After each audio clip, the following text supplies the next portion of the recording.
So what's going on guys, Kate is here and welcome back to a brand new video. For today I will show you the top 4 very high DPS builds for PvP and PvE in New World. So for each and every single build I will explain what attributes, weapon masteries and even weapon and gear perks you want to have. Then what gems and gear you want to use to get out your stats as much damage as possible. Then as well I will show you the best gameplay of me using different weapons, so you would know which abilities you want to use first on your enemies and much more. So if all this sounds interesting to you, then let's get right into it. So then moving over to the first build, and for the weapons we want to go with the musket and rapier, and these are the attributes you want to have. So basically this build is structured around doing a lot of damage from very far distance, but at the same time if you get attacked then you can run away or apply even more debuffs to the enemy. So then no matter from which level you start using this build, you first of all want to get your dexterity to 300 and then start putting points in intelligence, and then around level 60 you should have 300 dexterity and 150 intelligence. And as this is a full glass cannon build, you want to go with the light category, and the best gear setup is to have one medium chest piece and then the rest light armor. So then taking a closer look at the first weapon, which is the musket, and these are the weapon masteries you want to have. So first things first, you want to get this one perk and then unlock the first ability called the powder burn, and then get these two perks. Then afterwards get the second ability called the shooter stance, and then get these two perks as well. And now from here let's move over to the other side and unlock these two perks, and then lastly get the third ability called the sticky shot, and then get these two perks, and that's it. Now from this moment you can spend your points in whatever way you want. So then going over to the second weapon, which is the rapier, and these are the weapon masteries you want to have. So first of all you want to unlock both these two abilities called the evade and fleech, and then get these 4 perks. Then from here let's move over to the other side and unlock the last third ability called the Tando, and then get these 4 perks, and that's it. Now again you can use your points in whatever order you like. Okay, so now let's go over to the gameplay where I'll show you the best way to play this build and how to get out your abilities the highest damage possible. So then for the first weapon we have the musket, and the first Q ability is called the powder burn, which overloads your musket with gunpowder, dealing increased damage, and on the hit the enemy will get a burning effect, which will be doing damage over time. Then the second ability is called the shooter stance, which when you activate makes your character enter this crouching position, which deals damage and gives you the option to shoot 5 bullets with 70% reduced reloading time. And then lastly the third ability is called the sticky shot, which throws a short range shot that sticks to the target, and after 3 seconds it will explode, which will deal bunch of damage in 3-meter range. And then moving over to the second weapon, which is the rapier, and the first Q spell is called the evade, which by activating makes you invulnerable for a split second. Then the second ability is called the Tando, that slashes your enemy for 5-meter range, and the strike will apply a bleed effect on the enemy, dealing 85% weapon damage for the next 12 seconds. And this bleed can stack up to 3 times. And then lastly we have the fleech ability, which deals damage and provides a small but nice mobility / dash spell. So then moving over to the combat, and like I've mentioned at the start, this build is mainly meant for doing super high damage from very far distance. So most of the time while fighting in wars, open world or any other PvP or PvE, you mainly want to stay very far away from the enemy and just keep on using the musket and your normal light attacks, with the powder burn and the shooter stance abilities. But then if you are in a 1v1 or perhaps if you get attacked, then first of all throw the sticky shot and make your target explode. Then afterwards switch to the rapier and run from the enemy with the fleech ability, or on the other hand dash into him with the same ability, and then just keep on using the Tando and the evade ability as soon as they get off cooldown, and that's about it. So by using your musket, powder burn and the sticky shot, you apply burning and damage effects to the enemy, and then when you switch to the rapier and use the Tando ability, you make the enemy target bleed even more. So then for my last and final conclusions for this build, this musket and rapier weapon combination is the highest damage build in the game, and with the abilities and perks we have selected we mainly focus on very high light attack damage. So then for our gem choice, for the musket you want to use the pristine ruby gem, then for your rapier get the aquamarine gem, And lastly, for all of your gear, amulets, rings and everything else, use the Enix gems. And then on top of all this, to find out the best weapon and gear perks, watch this video, which is titled which weapon and gear perks are the best for your build. You can find this video's link in description or just scroll through my channel. And in that specific guide, I will explain how perks work and which ones are the best for your gear and weapons and much more. So if you're looking for the highest damage build possible and right now the current meta weapons, then for sure try this one out and enjoy. So then moving over to the second build, which is the mage class, and for the weapons we want to use the void gauntlet and ice gauntlet, and these are the attributes you want to have. So first things first, if you start from level 0, you want to get your intelligence to 150 and then start building your constitution, and around level 60 you should have 300 intelligence and 150 constitution. And lastly, for your gear, you want to go with the medium category, and the best gear setup is to have heavy helmet, heavy chest armor, medium gloves, light pants and medium boots. And this will give you 22.9 kg weight, which is exactly just below the heavy weight category. So then moving over to the first weapon, which is the void gauntlet, and these are the weapon masteries you want to have. So first of all, you want to unlock both these two perks and then get the first ability called the Oblivion, and then get these two perks. Then afterwards unlock the second ability called the Petrifying Scream, and then get these two perks as well. And now let's move over to the other side and unlock the last third ability called the Orb of Decay, and then get these three perks, and that's it. Now from this moment you can unlock all the other perks in whatever way you like.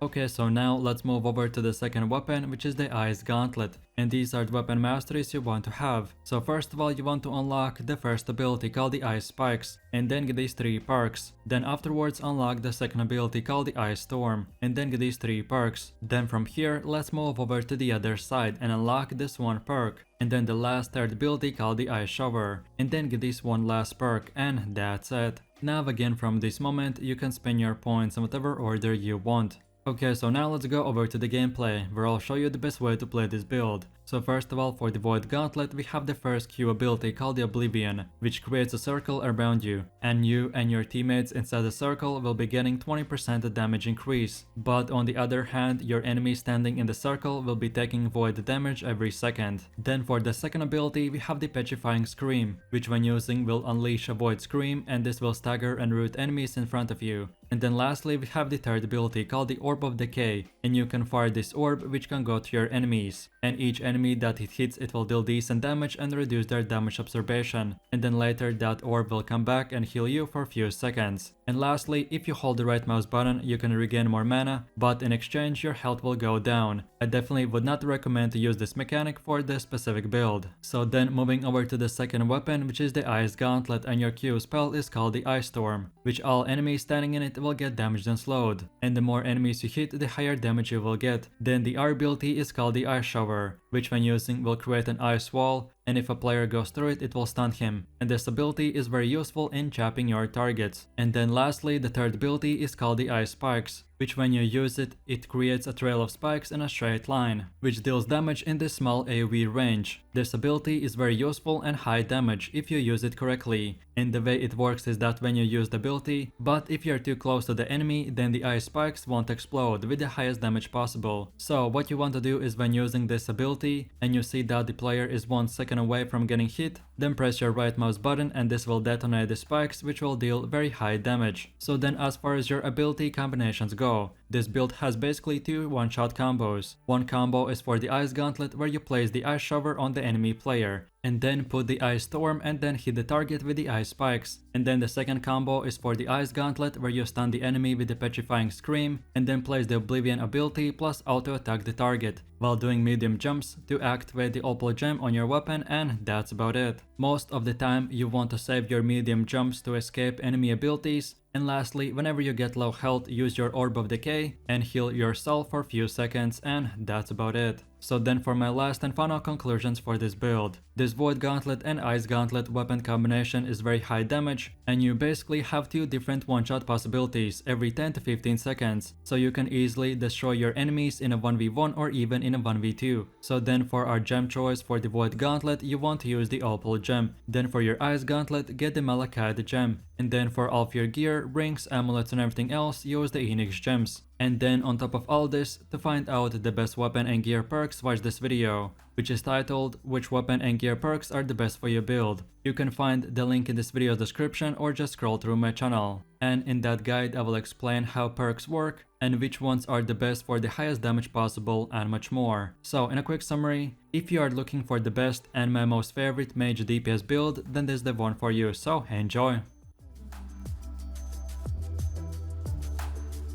So then, taking a closer look at the third build, which is the bow and spear, and these are the attributes you want to have. So no matter from which level you start using this build, you first of all want to get your dexterity to 200, and then get 50 points in constitution, and then continue putting everything else in dexterity. And around level 60 you should have 300 dexterity and 150 constitution. And lastly, for your gear, you want to go with the light category, which means using the best setup, aka one medium chest piece and then all the other light equipment. So then taking a closer look at the first weapon, which is the bow, and these are the weapon masteries you want to have. So first things first, you want to unlock the first ability called the evade shot, and then get these 3 perks. Then afterwards get the second ability called the poison shot, and then get these 3 perks. Then from here, let's move over to the other side and unlock the last third ability called the penetrating shot, and then get these 4 perks, and that's it. Now from this point and onwards, you're free to pick and choose which perks you want to unlock next. So then going over to the second weapon, which is the spear, and these are the weapon masteries you want to have. So first of all, you want to unlock both these 2 perks and then get the first ability called the sweep, and then get these 2 perks. Then now let's go over to the other side and unlock these 2 more perks, and afterwards get the second ability, and of course the next 2 perks to him as well. And lastly, unlock the last third ability called the vault kick, and then get these 2 perks. And now again from this point, you're free to unlock all the other perks in whatever order you like. Okay, so now let's go over to the gameplay, where I'll show you the best way to play this build. So for the first weapon, we have the bow, and the first Q spell is called the poison shot, which gives you the ability to shoot an arrow, and when it reaches a target, the arrow will explode and create a green poison smoke, and enemies standing in that smoke will be taking damage every second. Then the second ability is called the penetrating shot, which deals a lot of damage, and the arrow itself can go through multiple players. And then lastly, our third ability is called the evade shot, which when using makes your character leap back 5 meters while shooting 1 arrow. Then the second weapon is the spear, and the first Q spell is called the sweep, which if you hit an enemy makes him jump down to the ground. Then the second ability is called the perforate, and when using it, it does 3 super fast spear attacks, and if you hit the target with all of them, he gets stunned for extra second or 2.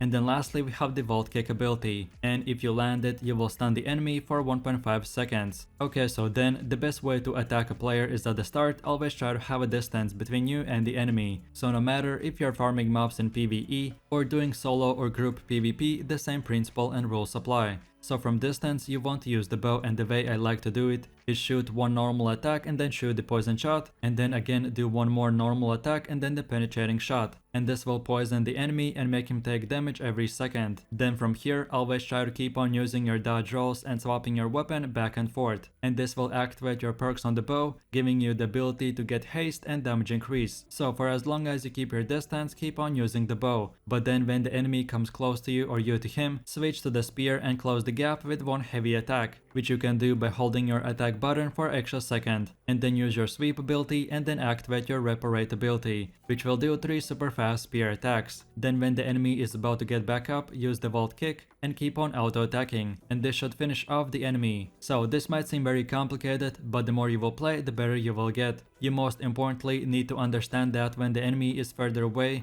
use your bow, and when he gets close to you, use the spear. And lastly, don't forget about dodge rolling and swapping your weapon back and forth. To give you extra speed from the bow perks we have selected, and that's about it. So now for my last and final conclusions for this build. This bow and spear weapon combination right now is super strong and has one of the highest single target damage builds from all the weapons in the game. And with the spells we have selected, we make this build work very well in PvE and PvP as well. Just of course you have to consider that to play this build, it will be a bit harder and take more time to practice aiming, especially at moving targets, because it may seem easy to land an arrow on an enemy, but in reality it's actually quite hard. And then last but not the least, for the bow and spear, you want to use the opal gem. And then for all of your gear, amulets, rings and everything else, use the Enix gems. And then on top of all this, like I already explained in the previous builds, To find out the best weapon and gear perks, watch this video, which you can find the link in this video description or just scroll through my channel. And in that video I will explain how perks work and which ones are the best for your gear and weapons and much more. So in a quick summary, if you're looking for a very good solo build that requires a bit more practice and skill, but which is very high damage, then this is the build for you, so I hope you have fun.